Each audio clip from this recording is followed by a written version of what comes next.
I was with my first husband visiting Taos, and our car broke down at our friend's house. And we stayed there that night, and the next day we borrowed a car.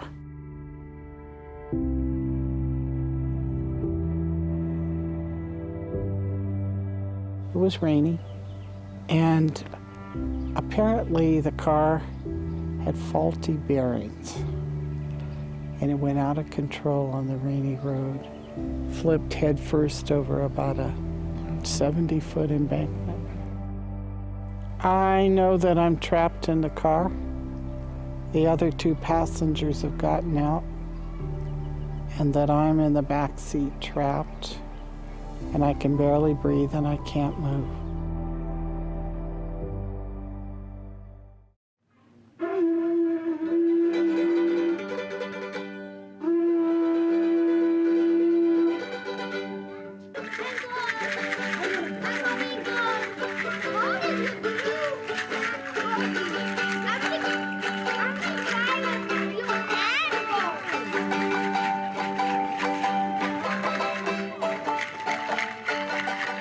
It's probably 2,000 miles to Chimayo, New Mexico, from my home in Massachusetts. But there was no way I was going to turn down an invitation to the party to celebrate Linda Pedro's 65th birthday. Linda has always had a way of drawing people to her, in a life that is really history-making. And I'd played a part in making some of that history. Happy birthday to you, Hiana, Hene. Hiana, Hiana, Hiana, Hene. Hiana, Hiana, Hiana, Hene. Hiana, Hiana, Hiana, Hene. Your hand. Mi pensamiento y al verme tan sola y triste tú aloja el viento. Quisiera llorar, quisiera morir de sentimiento. Oh tierra del sol,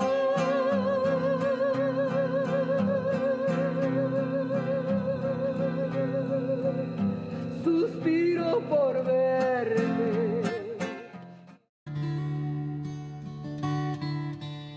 I met Linda Pedro almost 4 decades ago when I represented her in a custody case.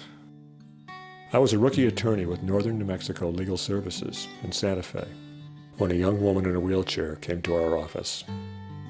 She was severely disabled, running out of money, and in a fight with the state which was going to take her son, Daniel, and put him in foster care. So, a custody case. But there was more. A few weeks after our court hearing, I got a call from Linda. We're going to have a prayer meeting at my house. Can you come? It will last all night. Well, by that point, I had discovered, as others have learned since, that Linda wasn't someone you said no to. So, on the designated Saturday afternoon, I drove an hour north out of Santa Fe to Linda's house in Chimayo. When I got there, the view of her house was blocked by an enormous teepee. The meeting would be a Native American church meeting. Carl DeCorva, a Winnebago medicine man, would run the meeting. We shared a dinner, and at sundown, about a dozen of us filed into the teepee and took our places in a circle and did what Carl told us to do. A fire burned in the center, tobacco was passed, and then the sacrament, a nearly indigestible mixture of peyote and water. And a drum was passed, and we sang, or those of us who knew the song sang, and we prayed. We prayed for Linda, and I think there was a prayer for her attorneys. All night, we drummed and prayed. At dawn, we came out of the teepee. I don't remember what was in the traditional breakfast that followed, but I do remember it was intensely delicious. I left New Mexico not too long after, I stayed in touch with Linda. And when I heard from Linda, or about Linda, I was often left thinking, how could she have done that? Just who is Linda Pedro? I was talking with John Abrams one time. He runs the trading post up the street from Linda. And he commented that Linda had so many stories, someone should record them. And I had to agree. So the next time I went to Linda's, I brought my camera. And I started by asking the question that had been in the back of my mind for many years. What was that teepee doing in your yard? Sure enough, Linda had a story. Starting as Linda Allender, growing up in suburban Denver. While school life revolved around football games and Saturday night parties, Linda was never part of the in crowd. One teacher saw a different spirit in her. I had a wonderful art teacher in high school. She was a magic person and really gifted, and I adored her. I thought the sun rose and set on her head. She was a very special person. So one day I come to class and she says, Linda, I have found a book for you. And she puts on my desk The Man Who Killed the Deer by Frank Waters. She hands me this book, and of course anything she would ask me to read, I'd read.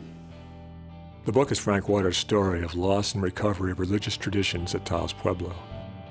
A way in which nothing is simple and alone. We are all one, indivisible. The book opened a door and led Linda to encounters with people involved with the Native American church. Then one thing led to another. And I decided, I'm through with Colorado. This is not my wavelength. I'm going to New Mexico, where I have always resonated. And I'm not here a month when I run into all these non-Native Americans, this multicultural group of people, going to peyote ceremonies. And within a month, I've gone to my first ceremony. That first meeting, I knew I wanted to go to more. If there was something real about it. And then when I actually began to go to meetings with Native Americans, particularly those old Taos elders, they were old men. I was a girl. And their wisdom and their teachings and they were old sages, you know. And I knew I was on a journey with them. And then, in that whole year, I married for the first time.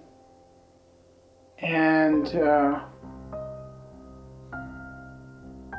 I broke my neck within a year of that marriage.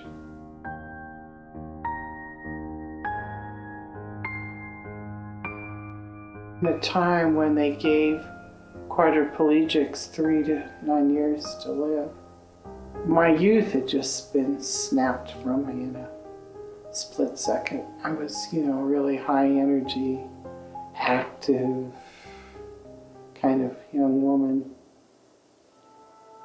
And there I was, paralyzed from the neck down. Originally, I couldn't even lift my hand to my mouth to feed myself.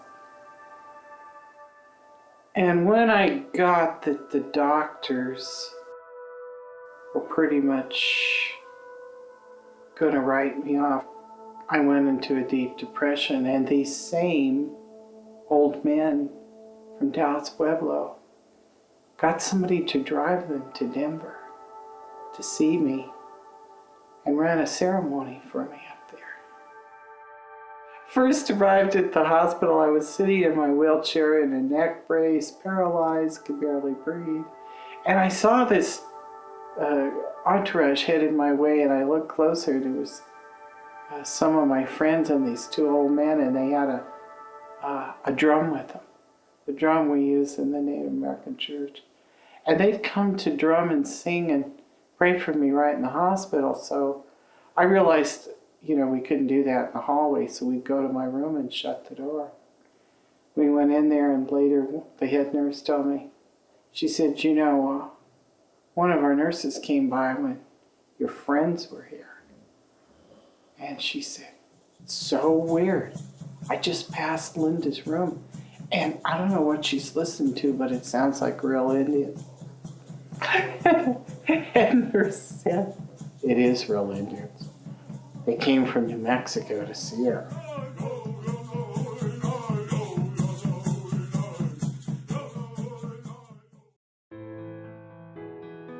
When she was able to leave the spine center in Denver, Linda started trying to rebuild her life. Within a short time, her marriage collapsed. But with insurance money from her auto accident, she was able to buy a little place in Chimayo. Then she went to live in Santa Fe to go to school and figure out how to continue to make art. And she stayed involved with the church. A real mixed group could be found at meetings around Santa Fe in that period. Sometimes John Pedro, an Arapaho chief from Oklahoma, would show up. A war veteran with one leg, he'd served as General Patton's driver in Europe. At meetings, John Pedro was often accompanied by one of his sons, Bobby. Bob was a person with a disability. He'd endured many years in a wheelchair because the journey of polio is quite different. But the experience of disability has a similar essence on a lot of levels. And he was my friend. He had a great sense of humor. He was a character. He was my friend. We grew to love each other as friends. And I didn't have to explain myself to him. I was young. I was lonely. And certainly had no intention of marrying anybody. But he pursued that relentlessly. Oh, we had the church in common, the teepee. I knew I was going to stick with it at that point. Bobby and Linda married, and although they had been told it wasn't possible, had a child, Daniel. But the marriage didn't last. He left. We endured too much, and it destroyed our family. He's post-polio, but now he has Parkinson's. So he's a very disabled elderly man, lives in California. I hear from him, calls me all the time, we talk. It's fine. Part's okay. The breakup left Linda with Danny, and welfare that wasn't nearly enough to support someone who was severely disabled. The state said they would have to put Linda in a nursing home and Danny in foster care. That year, 1977, was the year the disabilities rights movement erupted. After an escalating series of protests, the federal government finally issued regulations under Section 504 of the Rehabilitation Act, prohibiting discrimination on the basis of handicap. But no one knew how this would affect programs, or how the regulations would be interpreted by the courts. Then, Linda rolled through the door of our law office. Why wouldn't the state let Linda raise her own son? Wasn't that the whole point of the welfare program? It seemed to be applied in a way that discriminated against Linda because she was handicapped. So with a colleague, Anson Leviton, we sued the state in federal court, asking that Linda keep custody of Danny and that she be provided with resources for custodial home care to enable them to live together independently. Anson and I spent a couple of months pulling together what may have been the first case under the new disability regulations. Finally, we drove down to Albuquerque to file at the federal court. Now the clock would start ticking, and the case would be assigned to one of 4 judges. We liked our chances with 3 of them, but then there was Judge Payne. Clients on public assistance, single mothers, Hispanics, people like Linda. Judge Payne found ways to rule against them. We handed in our pleadings. The clerk stamped the date and time and assigned the case to Judge Payne. While we prepared our case, I got a few reporters interested, and soon there were stories in the papers, then on television. The morning of our hearing, we drove in a little caravan down to Albuquerque. As we're driving down, I said to Anson, "I'm going to have to lean on you here. I've never been in federal court." And Anson replied, "What makes you think I've been in federal court?" We got to the courthouse, and the first thing we saw was people in wheelchairs. In the corridors and the galleries, there were wheelchairs, portable oxygen tanks, guide dogs. Word had spread, and the New Mexico disabled community had come out to support Linda and Danny. I took a deep breath, stood to make my opening argument, got 3 words out of my mouth when Judge Payne interrupted. "This case is about a family," he said. Then, turning to the state's attorneys, asked, "Isn't there something you can do to keep this family together?" I looked at Linda. Linda looked at me. She won, and said that people had a right to live at home is what the bottom line was, and not be institutionalized just because they had disability. But it gave folks a bridge to the community.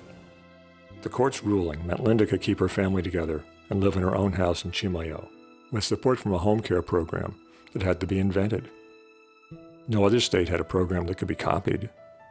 But even if there was no home care program from New York to Los Angeles, there was going to be one now, in Chimayo, New Mexico.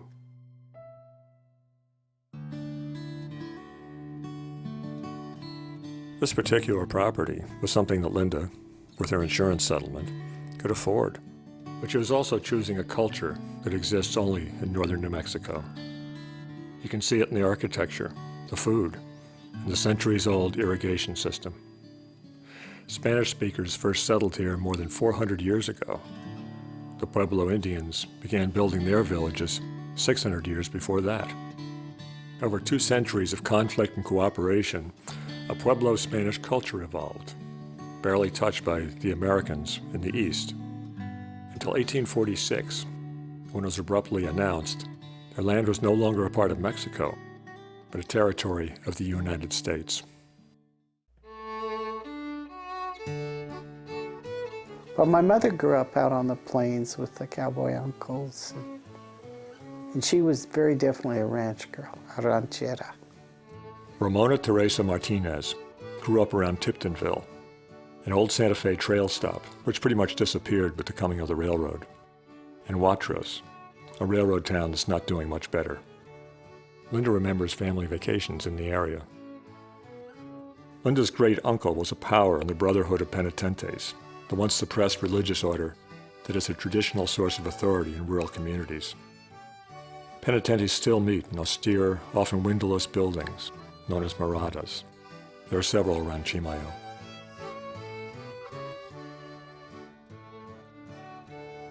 Linda says she got her spirituality from her mother. You can hardly turn around in Linda's house without seeing an image of the patron saint of Mexico, the Virgin of Guadalupe. I have a friend that calls me Lupita, she says. She identifies me so when she thinks of me with the Lady of Guadalupe, because she is my guiding light in many ways. And incidentally, the patron of the disabled in Mexico, and the patron of those who are in need, that nobody thinks of, that nobody. Had been into origami as an obsession and a hobby. Winning our case meant Linda, and others in similar situations, would have state funds to pay for an in-home attendant. But how was this going to work? Pay was low, and Chimayo a ways out of town. Going to work for Linda would mean time living with Linda, in a house next to a teepee ground. With little real structure in place, Linda had to invent a program, or really a community, of paid and unpaid caregivers. She placed an ad and attracted an eclectic group.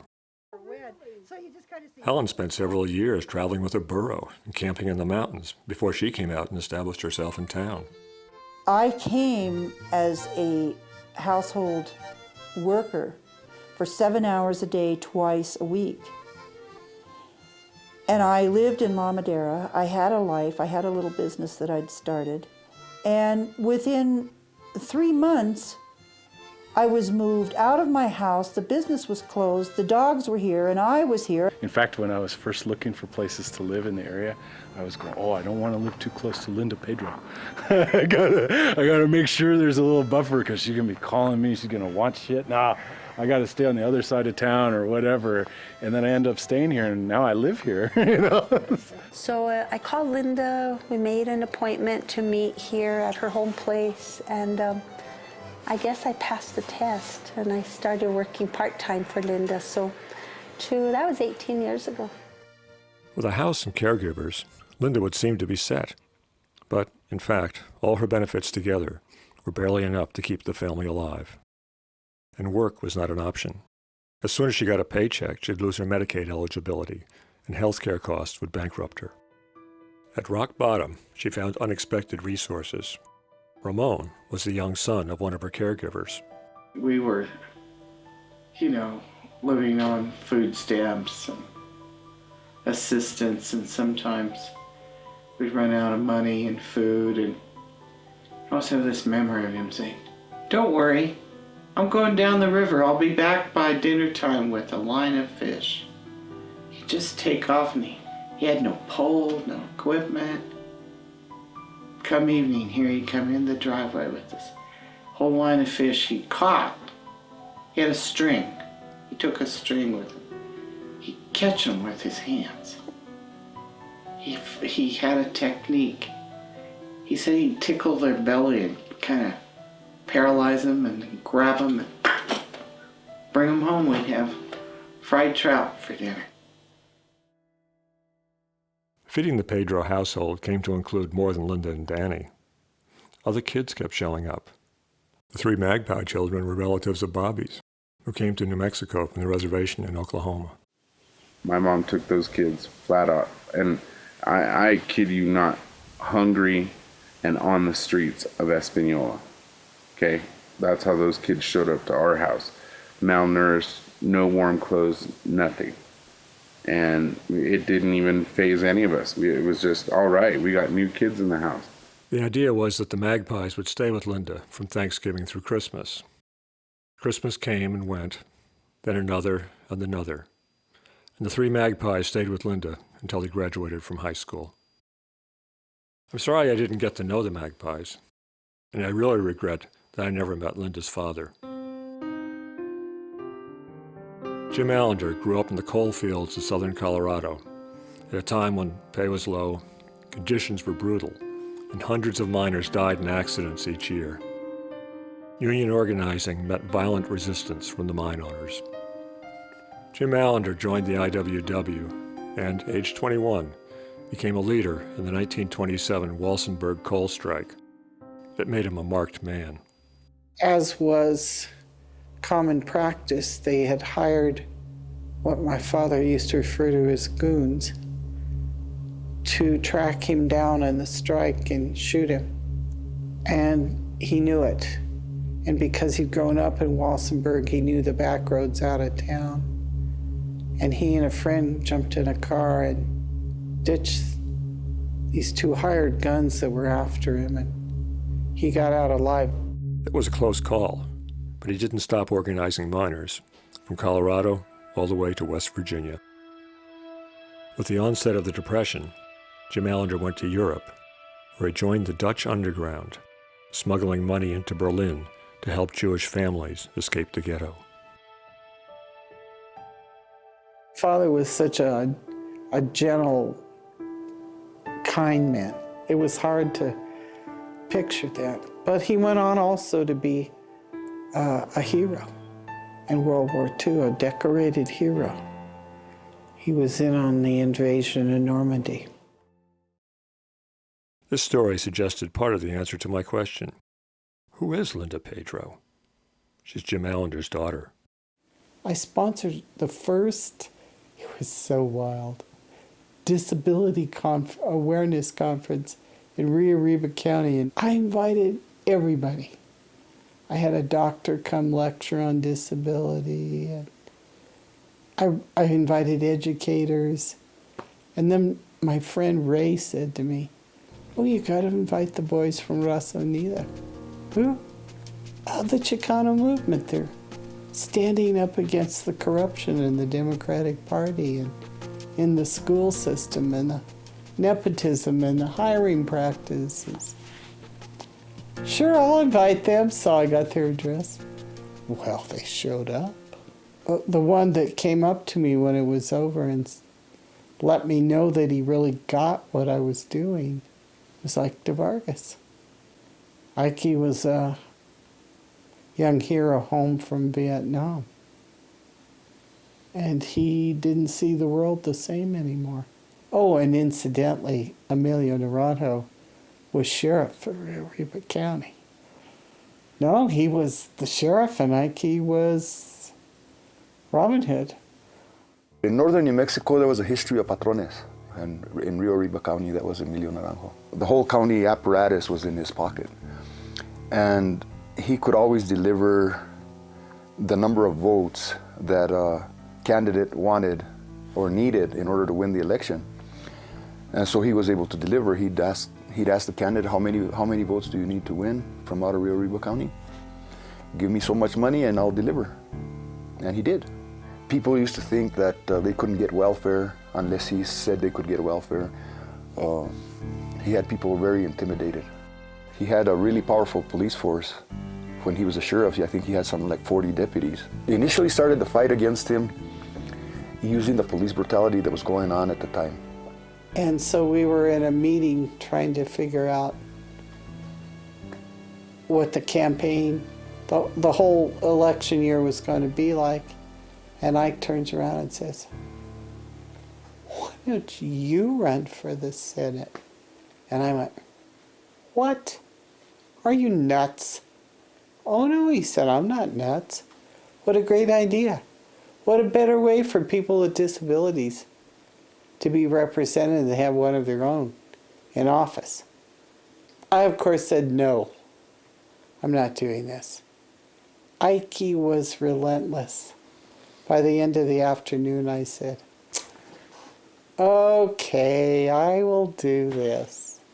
Well, we campaigned. We had rallies in Española, we had rallies in Tierra Maria, we held rallies in El Rito. It was one of the most creative campaigns ever run in Rio Riva County. We made our own signs. So we had her all over the place, which wasn't easy because of, how she is, in terms of moving her around. It wasn't all that easy. But she was game, and we hit the whole county, with her candidacy.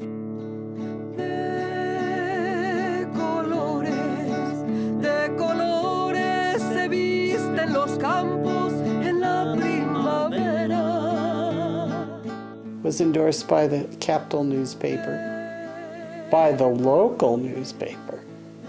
I actually think that when she ran, that inspired other people that were not part of the machine to start challenging the machine from inside the Democratic Party.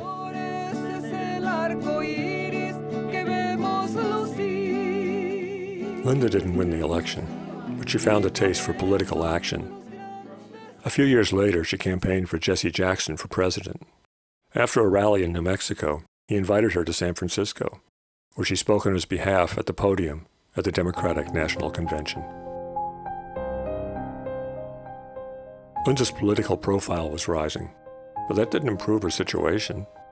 At times, she felt like it made her a target. It was a constant battle to maintain those services. We had a new and overly zealous caseworker at the Española office of HSD who had decided that Linda, of all people, was a welfare queen, and she was ripping off the system. Problems arose around a small amount left in trust for Linda's care when her father died. It began with them demanding to see receipts for everything she had bought with this pitiful trust, and she had the receipts and she brought them in. Daniel Holland was part of a community that came together around Linda. They knew her through TP meetings, or politics, or art, or as neighbors. Some helped build an addition on her house. When a drug addict broke in and stole her television, another installed an alarm system. And someone was always coming around with tools or money to repair her rickety lifeline, her wheelchair van. And people came to Linda because they knew she was the go-to person. My mom has always been having to fight somebody or do something for rights for herself, for rights for me, for rights for other people, for rights for the community, rights, for children with disabilities, everybody in this area who has an issue, problems, drug dealers, this and that, this is where they come and they want answers. The pressures of modern life are everywhere.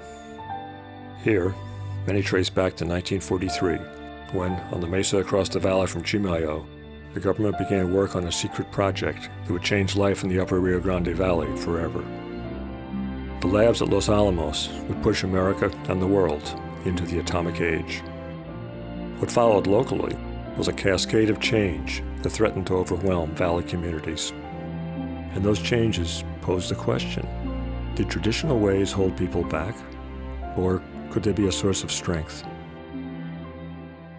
For years, northern New Mexico has been plagued by an undercurrent of low employment, poverty, and drug abuse. But the late 90s was becoming notorious for drug-related murders and deaths from overdoses of heroin. There'd always been heroin around. There'd always been drug dealers around, as long as I could remember. But this was different. It was bigger, it was darker, it was more sinister. Drug overdoses were at an epidemic proportion. We were burying 2 and 3 people a week, young people. I remember we were sitting out on the deck having a picnic. 2 young men, one from here and one from there, ran diagonally through the yard shooting guns at each other, and we all hit the deck. In the winter, a carload of teenagers had to come careening down from Santa Cruz Lake, where they'd been using drugs and alcohol, and they crashed at the Chimayo post office, and 3 of them were thrown out and killed. A few days after the accident, Linda had a chance encounter with the mother of one of the girls who had been killed. It left her moved and troubled. And I start meditating and praying on what could I do? Of all people in the world, what could I do? What could I do? I say I had a vision that the way the women used to go to the penitentes in the old days in these villages for help or protection, I said, I'm going to go to the hermanos. This is a male-dominated energy drug ring. The men are going to have to take a stance. And they can't run them out of town with rifles anymore, but they sure could pray them out of town. Get rid of this energy. So I did. I went to some penitentes I knew. Somewhere along the line, it was decided that they would march with us, that they would call it a procession to Chimayo, that they would be there with us to recognize our goal and our mission of trying to bring the spirit into the solution, because not all solutions are political. But it took 2 years of negotiations with the Brotherhood to bring that prayer procession about. And then it became interfaith, because clearly it wasn't just a Catholic problem. And then I invited the Sikhs, and I invited Muslims and rabbis and ministers and priests and Native Americans. I went to all the pueblos and asked the governors to have somebody participate in this. As the procession came up State Road 76, the whole road got quiet. And part of it was to honor parents and families of people, especially young people, who died to alcohol and drugs. And some of them were carrying banners with the picture of their deceased loved one, their child. And the hermanos were singing these ancient old songs, like what they call a limpia in Mexico, when the curanderos or curanderas heal somebody. And then Linda had arranged for speakers and representatives of all of the religious organizations in northern New Mexico who wished to come and pray. There was a female rabbi, there were Sikhs, there was the Catholic priest, and at one point this woman who was representing the Pentecostal prayer stood at the microphone and said, "You know, I've buried 2 sons to drugs. And if you'll forgive me, I'm going to call upon God to come into this grove and purify." And with that, she raised her hands and called. And there's a canyon up above Santuario, and pretty soon we heard this, oh, this huge wind, like roaring down, coming down out of the canyon. And everybody went like, wow, what's that? And then it hit. It blew out of the canyon and hit Santuario. And the trees bent over. It was so strong.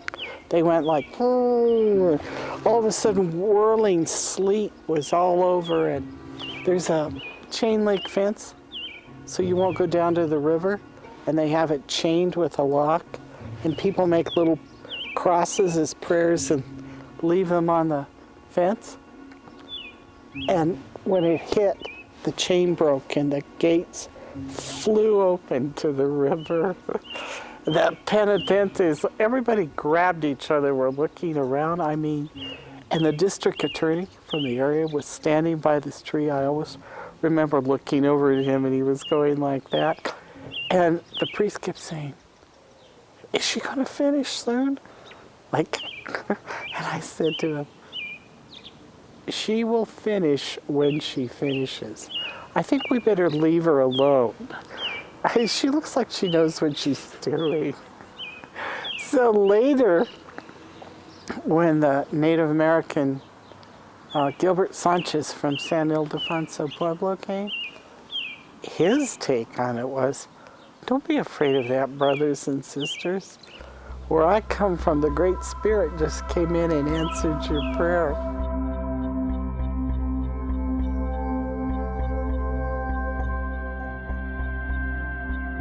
That was May 1st, the end of September.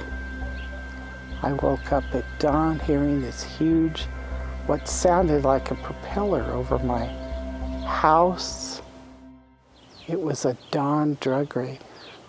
150 federal officers came in and 30 state troopers. We were right, it wasn't just a small time. It was a black tar heroin ring that had connections to Phoenix, Nayarit, Mexico, and Chicago.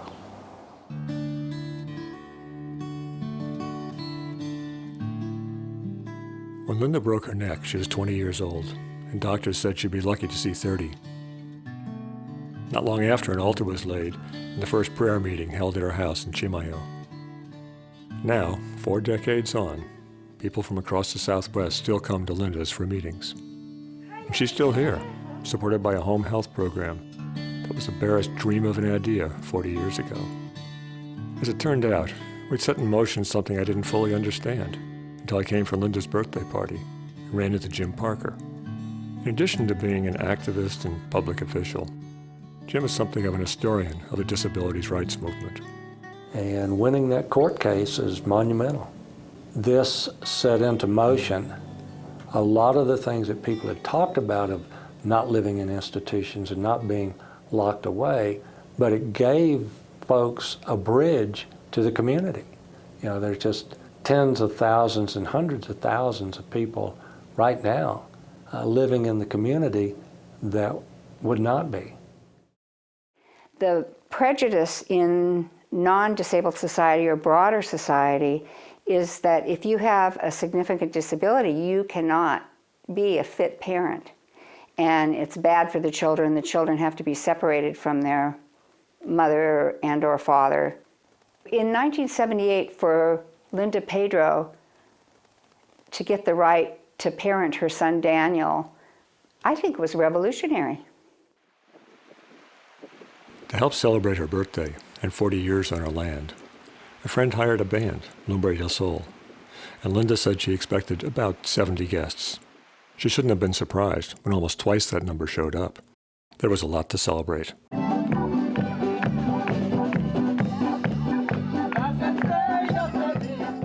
Guests came from all over.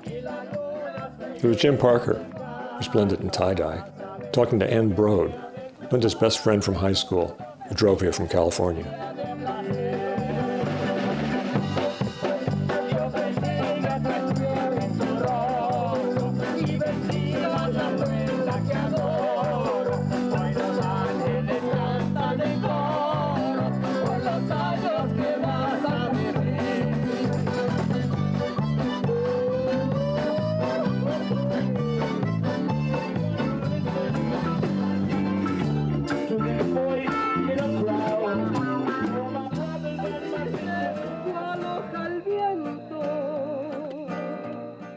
Finally, the band stopped playing and most went home. But it was one of those parties that was never really over.